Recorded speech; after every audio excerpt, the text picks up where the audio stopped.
नमस्कार दोस्तों। कैसे हो आप? आपका बहुत बहुत स्वागत हमारे रेडियन गवर्नमेंट एग्जाम्स के अंदर। तो प्यारे बच्चों, आपके लिए यूपी पुलिस और एसएससी जीडी कांस्टेबल के लिए क्लास दी जा रही है। क्लास को आप जल्दी से जल्दी ज्वाइन करें।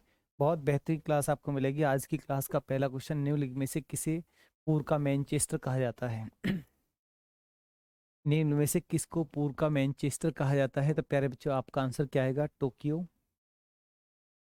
इवानेवो, ओसाका या संघाई? पूर्व का मैनचेस्टर किसको कहा जाता है? तो आपका आंसर क्या आएगा? पूर्व का मैनचेस्टर किसे बोला गया है? चार ऑप्शन आपके सामने है। तो प्यारे बच्चों, आपका सही आंसर क्या आएगा? ओसाका। ओसाका कहाँ पड़ता है? जापान। ठीक है, चलिए नेक्स्ट क्वेश्चन। प्रथम भारतीय सैटेलाइट आर्यभट्ट लॉन्च किया गया था। प्रथम भारतीय आ- सैटेलाइट आर्यभट्ट लॉन्च किया गया था।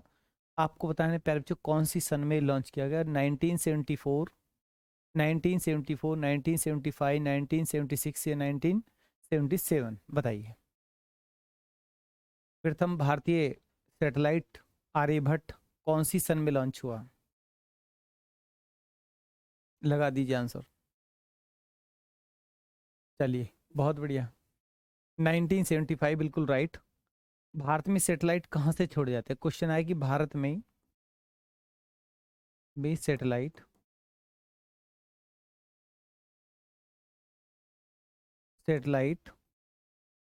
का विक्षेपण कहाँ से होता है? तो आपको लगाना है श्रीहरिकोटा, आंध्र प्रदेश। श्री हरिकोटा, आंध्र प्रदेश। कहाँ पड़ता है श्रीहरिकोटा? आंध्र प्रदेश। आंध्र प्रदेश। सतीश धवन अंतरिक्ष केंद्र इसको कहते हैं। ठीक है, चलिए नेक्स्ट क्वेश्चन। लिखित में से कौन सा पृथ्वी की सतह पर सबसे प्रचुर तत्व है? मतलब सीधा सीधा क्वेश्चन है कि पृथ्वी की सतह पर सबसे ज्यादा मात्रा में पाया जाने वाला तत्व कौन सा है? बताइए।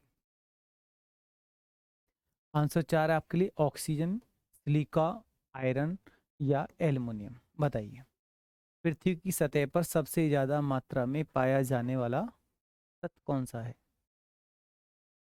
क्या आंसर आएगा? चलिए, बहुत बढ़िया। बहुत प्यारे बच्चे ऑक्सीजन लगा रहे हैं, बिल्कुल राइट है। अगर पृथ्वी की सतह का मतलब क्रस्ट है, क्या है? क्रस्ट। यहाँ लिख सकते हो एक बार फिर आप। क्रस्ट, पृथ्वी की क्रस्ट पर, पृथ्वी की क्रस्ट पर मतलब सतह पर, भूपट्टी पर मैक्सिमम एलिमेंट आपसे पूछा जाएगा। मैक्सिमम तत्व पूछा जाए तो आपको क्या लगाना है? सेकंड नंबर का एलिमेंट आपसे पूछा जाए तो आपको क्या लगाना है?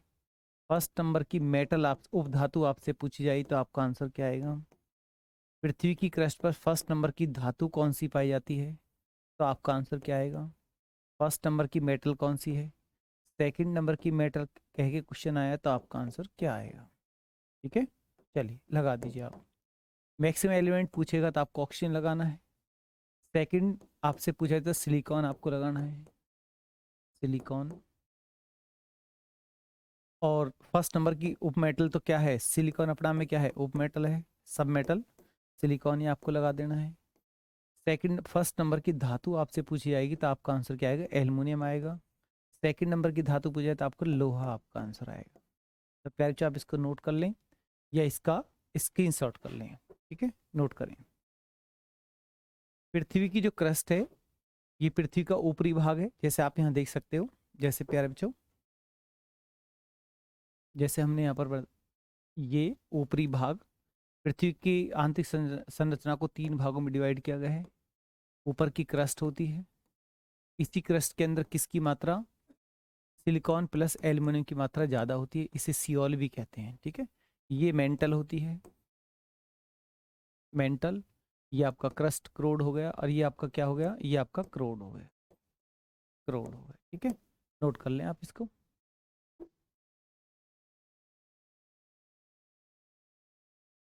चलिए नेक्स्ट क्वेश्चन स्क्रीन बोर्ड पर आपके लिए। भारतीय महिला बैंक का स्थापना कब हुआ? भारतीय महिला बैंक की स्थापना कब हुई? कब हुई तो बता दीजिए फिर बच्चों, कब हुई?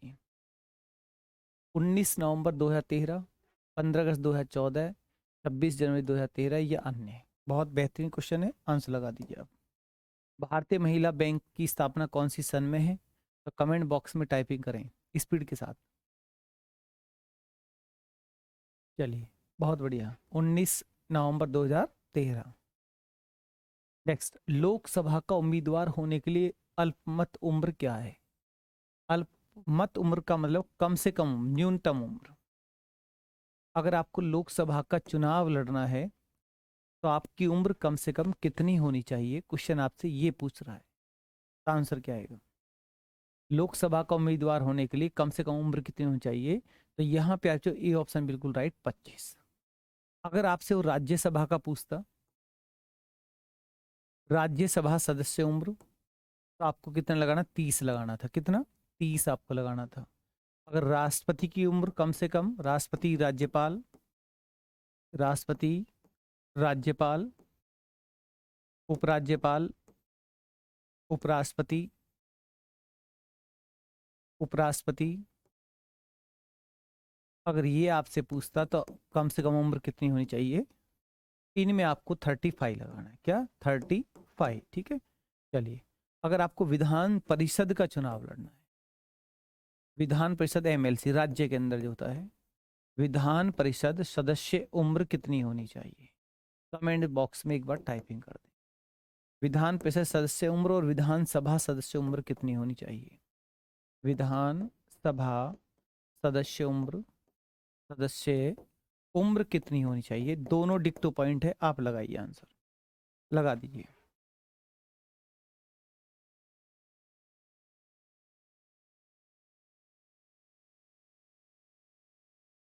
चलिए,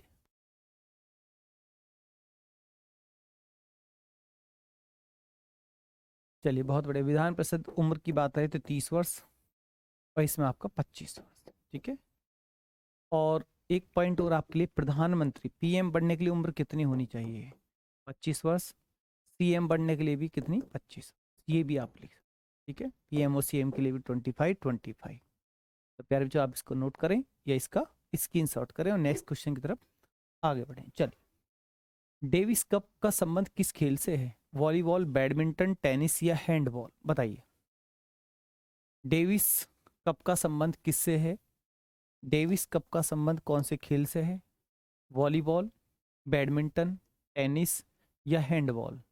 अब आपका आंसर क्या आएगा? लगाइए आंसर।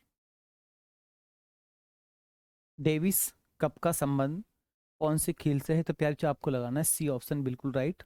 ऑलमोस्ट जो प्यारे बच्चे आंसर लगा रहे हैं टेनिस, बिल्कुल राइट है। चलिए, निम्न में से कौन सा देश सार्क का सदस्य नहीं है?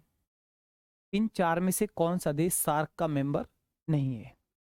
अब आपको पता होना चाहिए कि सार्क क्या है। सार्क का फुल नेम देखोगे आप, south Asian, south Asian association, association for regional, for regional corporation, corporation. ठीक है, ये आपको लिखना है। अब यहाँ पर देखिए आप प्यारे बच्चों, यहाँ पर आपका एस, ये ए, ये भी ए, ये आपका आर और ये आपका सी। इसी को हम शॉर्ट में क्या बोल रहे थे? सार्क। क्या बोल रहे थे? SAARC, S double A R C, S double A R C, SAARC. SAARC अपना में एक संगठन है जिसका फुल नेम आप इंग्लिश में ये देख पा रहे हो। हिंदी में भी इसका फुल नेम क्या बनता है? हिंदी में इसको शॉर्ट में दक्षिण बोलते हैं। हिंदी में इसका नाम बनेगा दक्षिण एशियाई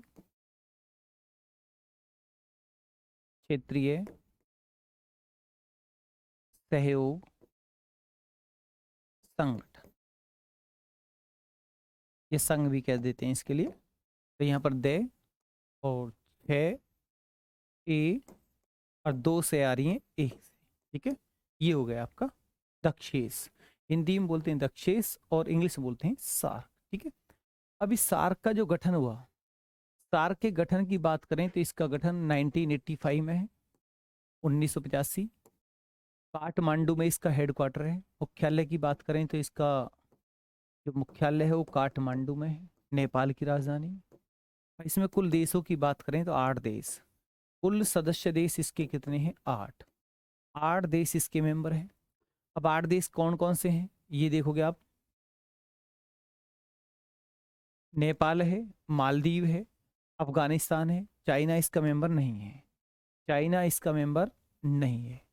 इसका मेंबर भारत, पाकिस्तान, भारत, पाकिस्तान, बांग्लादेश, बांग्लादेश, श्रीलंका, भूटान, भूटान, कितने हो गए? 1 2 3 4 5 6 7 8, ये 8 देश इसके मेंबर हैं। 3 ऑप्शन में दे रखे हैं, 5 मैंने यहाँ पर लिख दिए हैं। अब क्वेश्चन था कि कौन सा देश सार्क का मेंबर नहीं है, तो प्यारे बच्चों आपको आंसर लगाना था चाइना इसका मेंबर नहीं है। ठीक है, नोट कर लें, या इसका स्क्रीनशॉट भी आप कर सकते हैं।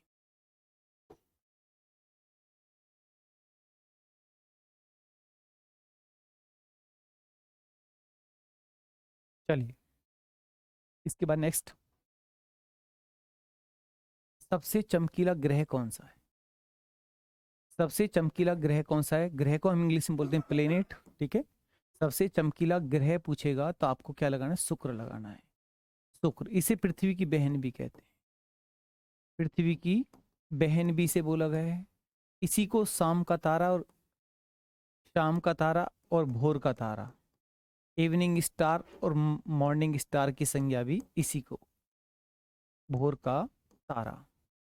इस शुक्र ग्रह का कोई सैटेलाइट नहीं है, इसका कोई उपग्रह नहीं है, मतलब इसके चारों तरफ कोई भी पिंड चक्कर नहीं लगाता। इसके घूमने की डायरेक्शन पूर्व से पश्चिम है, पूर्व से पश्चिम। और इसका एक साथी और ऐसे घूमता है, वो अरुण, वो भी पूर्व से पश्चिम घूमता है। ठीक है, चमकीला ग्रह पूछ रहा है तो आपको शुक्र लगाना है। अगर वो क्वेश्चन पूछ लेता चमकीला तारा कौन सा है, तब आप आंसर लगाते साइरस। सबसे चमकीला तारा कौन सा है? साइरस है, ये आपको लगाना था। मंगल ग्रह को लाल ग्रह कहते हैं, लाल ग्रह। बृहस्पति आपका पीला ग्रह है, पीला ग्रह।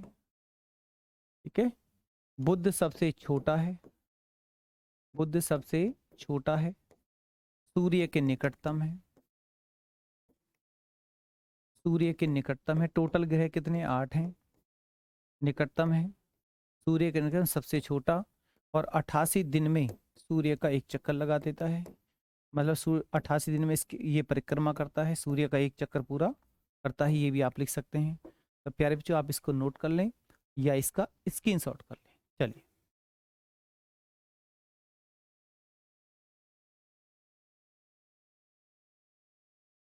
चलिए इसके बाद नेक्स्ट क्वेश्चन स्क्रीन बोर्ड पर आपके लिए। भारतीय संविधान में कितने आर्टिकल हैं? भारतीय संविधान में कितने आर्टिकल हैं? तो आपका आंसर क्या आएगा?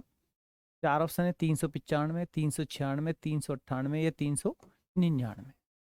तो भारतीय संविधान में अगर आपसे भाग पूछे तो 22 लगाने हैं, शेड्यूल पूछे, अनुसूची पूछे तो आपको 12 लगाने। ठीक है, अब यहाँ पॉइंट था कि आपसे आर्टिकल पूछ रहे हैं, तो अनुच्छेद अगर आपसे पूछेगा कि कितने आर्टिकल कितने अनुच्छेद हैं, तो आपको 395 395 आपको लगा देना है। ये ऑप्शन आपका राइट। भारतीय संविधान का जनक, संविधान का जनक कौन कहलाया है? Doctor Bhimrao Ambedkar, doctor BR Ambedkar. ठीक है, संविधान का जो निर्माण हुआ है वो कैबिनेट मिशन योजना के अंतर्गत हुआ है। हमारा संविधान लागू कब हुआ है? अगर संविधान बन के तैयार, 2 पॉइंट देखोगे आप। एक तो संविधान का प्रारूप तैयार कब हुआ? प्रारूप तैयार मतलब संविधान या संविधान का अंगीकार कौन सी डेट में हो रहा है, ये आपको पता होना चाहिए। अगर आपसे ये क्वेश्चन पूछा जाए तो आपका आंसर क्या आएगा? 26 नवंबर 1949। संविधान पूछ ले कि लागू कब हुआ, तो अब आपको बताना है 26 जनवरी 1950। ठीक है, चलो आप इसे नोट कर लें या इसका स्क्रीनशॉट कर लें।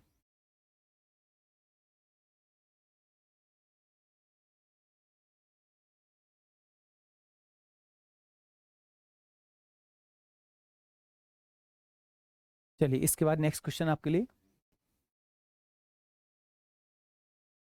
सिविल सर्विसेज को भारत में किसके द्वारा अस्तित्व में लाया गया था? मतलब सिविल सर्विस को भारत में किसके द्वारा अस्तित्व में लाया गया? 4 option, Warren Hastings, Lord Cornwallis, Dalhousie या लॉर्ड रिपन। मतलब सीधा सीधा है, जो सिविल सेवा को इंडिया में लाया, अस्तित्व में लाया, वही भारत में सिविल सेवा का जनक कहलाया। 2 क्वेश्चन आपके लिए तैयार होते हैं। तो पहला क्वेश्चन यहाँ पर आंसर क्या आएगा? तो ये आपका सही आंसर है बी ऑप्शन, लॉर्ड कॉर्नवालिस। इन्हें सिविल सेवा का जनक भी कहते हैं। सिविल सेवा का जनक। प्रथम आईसीएस परीक्षा पास करने वाला कौन था व्यक्ति? सत्येंद्रनाथ टैगोर। चलिए, अब वॉरेन हेस्टिंग्स की बात करें तो वॉरेन हेस्टिंग्स बंगाल का प्रथम गवर्नर जनरल, बंगाल का प्रथम गवर्नर जनरल बनने का रिकॉर्ड किसके नाम? वॉरेन हेस्टिंग्स के नाम।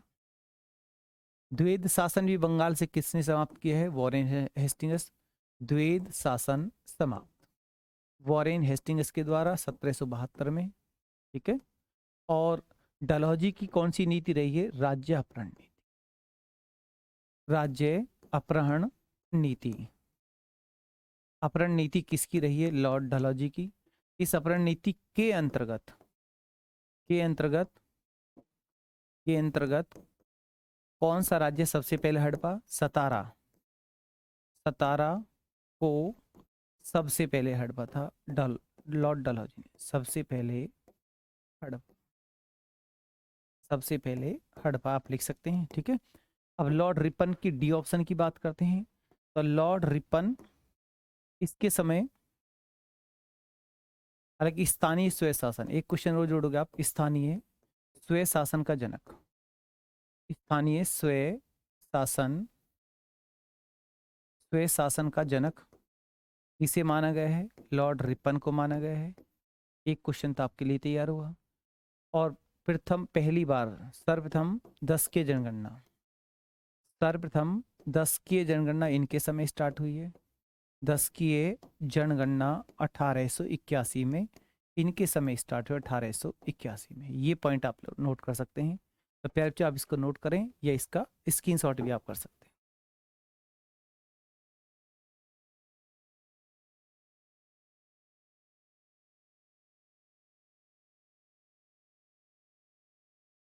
चलिए नेक्स्ट क्वेश्चन नंबर 11 देखिए आप। कुतुब मीनार प्रसिद्ध शासक द्वारा पूरा किया गया, मतलब कुतुब मीनार को कंप्लीट किसने बनवाया? पहले तो आपको पता होना चाहिए कि कुतुब मीनार कहाँ पर पोजीशन लिए हुए है, स्थित कहाँ पर है? दिल्ली में है। कुतुब मीनार की नींव किसने रखी है? नींव रखी कुतुबुद्दीन ऐबक। कुतुबुद्दीन ऐबक ने किसकी याद में, किसकी याद में इसकी नींव रखी है? किसकी याद में? तब आपका आंसर क्या आएगा? तो आपको लगा है सूफी संत बख्तियार काकी की याद में। सूफी संत बख्तियार काकी की, बख्तियार काकी की याद में। ठीक है, की याद में कुतुब मीनार की नींव रखी। अब इसको कंप्लीट किसने कराया? आपके क्वेश्चन का आंसर इल्तुतमिश आएगा। बी ऑप्शन बिल्कुल आपका राइट है। ठीक है, नोट कर लें आप।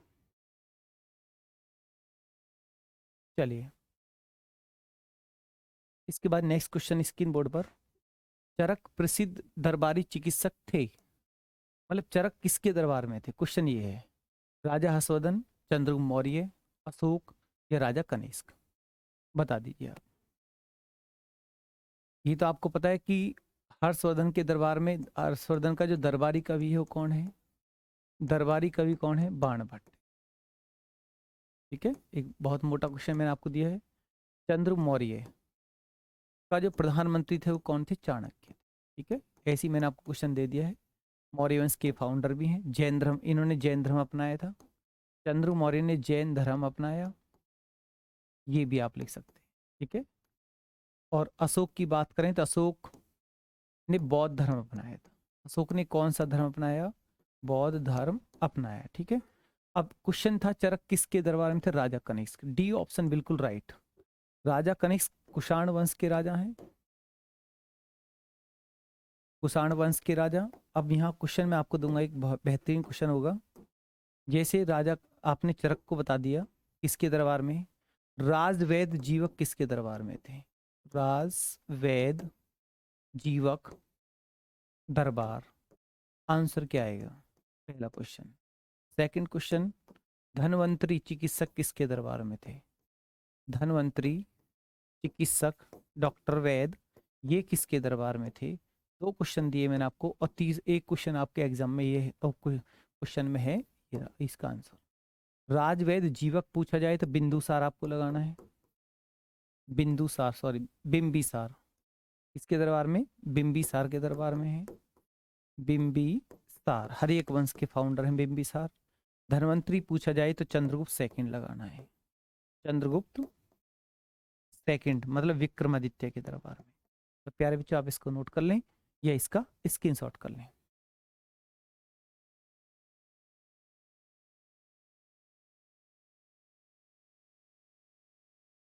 चलिए इसके बाद नेक्स्ट क्वेश्चन आपके लिए स्क्रीन बोर्ड पर। दालचीनी पौधे के किस पार्ट से प्राप्त होती है? पत्ते से, तने से, जड़ से या छाल से? तो इस आसान क्वेश्चन है आपके लिए, छाल आपको लगा देना है। नेक्स्ट क्वेश्चन स्क्रीन बोर्ड पर। स्टार्च किसका पॉलीमर कंपाउंड है? बहुलक किसका है? फ्रक्टोज, ग्लूकोज दोनों का या इनमें से कोई नहीं? तो ग्लूकोज आपको लगा देना है, ठीक है। चलिए नील में से किस पदार्थ में सबसे अधिक विशिष्ट ऊष्मा होती है? तो सबसे ज़्यादा विशिष्ट ऊष्मा पानी के अंदर होती है, बिल्कुल पानी के अंदर होती है। और मरकरी जो लिखा हुआ है इसके लिए भी क्वेश्चन देखोगे आप। द्रव धातु, द्रव धातु किसे कहा जाता है? द्रव धातु मरकरी के लिए कहा जाता है। किसके लिए प्यारे बच्चों? मरकरी के लिए। तो आपको एक क्लास 15 क्वेश्चन मैंने आपको दिए हैं। तो ये क्लास आपको कैसी लगी? क्लास अगर आपको अच्छी लगती है तो क्लास को आप लाइक एंड शेयर जरूर करें। हमारे इस radian exam government exams channel को सब्सक्राइब जरूर करें। तो प्यारे बच्चों मिलते हैं नेक्स्ट क्लास के साथ। धन्यवाद, गुड नाइट।